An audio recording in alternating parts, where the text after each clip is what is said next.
assignments, doubts, exams. We have got you back. EduPlanner make every chapter easy to understand. Stay tuned, learn more, grow with us.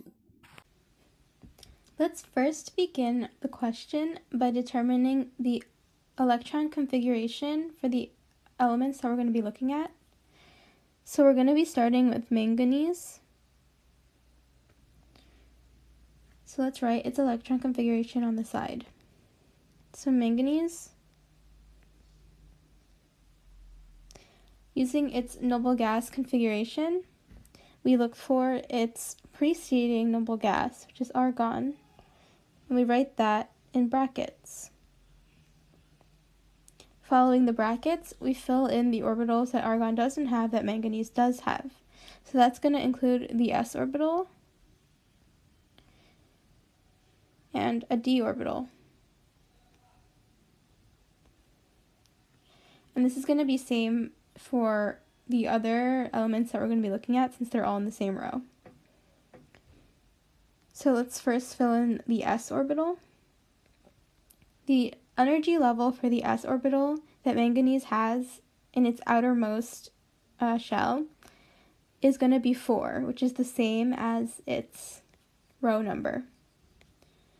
Since manganese follows the s orbital region, we know that the s orbital must have been filled already, so it must have 2 electrons. Its d orbital, the energy level number, is going to be the row number -1, so that's 4 minus 1, which is 3.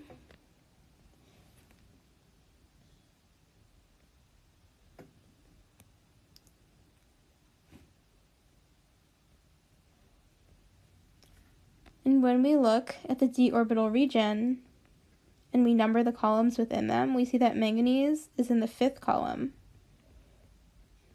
which means it has 5 electrons in the d orbital region. So we can fill those in our electron configuration. Remember, we have to fill in each of the orbitals first before we start pairing the electrons.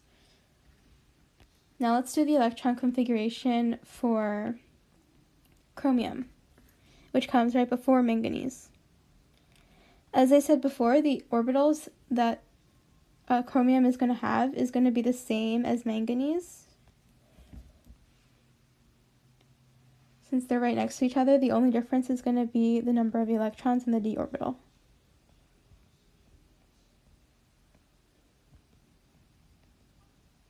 So we're just going to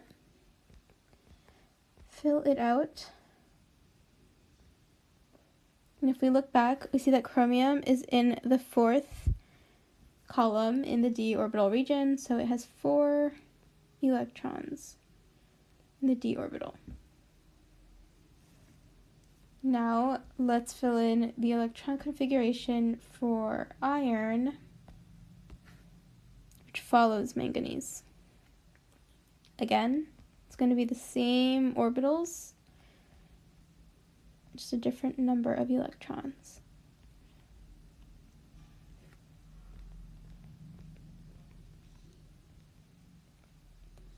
Since iron is in the 6th column of the d orbital region, we know it has 6 electrons in this orbital. One of them is paired with another. So now that we have our electron configurations, we can determine electron affinity by looking at them. So let's remind ourselves what electron affinity is.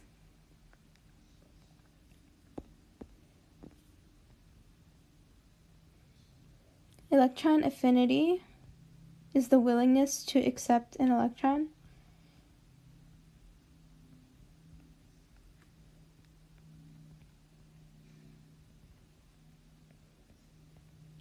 If it's higher or more negative, it's more willing to accept an electron. So how can we tell that something is willing to accept an electron? Something is willing to accept an electron if it gets it closer to fulfilling either an octet or half, like a complete orbital, or half a complete orbital. So let's draw in the added electron in all of these electron configurations and see which is more favorable. So if we add an electron to manganese, we will have 6 electrons in the d orbital. So this is no longer half filled. If we look at chromium and we add an electron, then it becomes half filled. If we look at iron and we add an electron,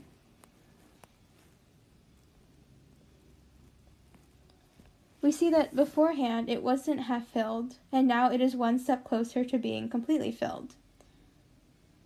So, for chromium and iron, the addition of an electron is somewhat favorable.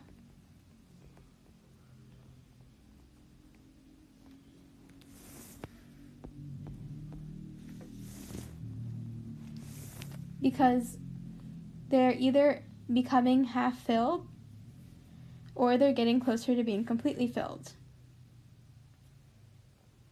In contrast, in manganese,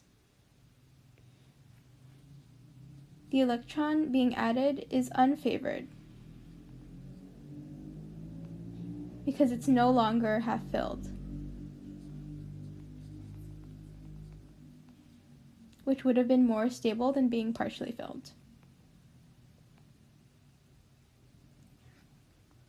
Since the addition of an electron is more unfavorable for manganese, manganese is the least willing to accept the electron.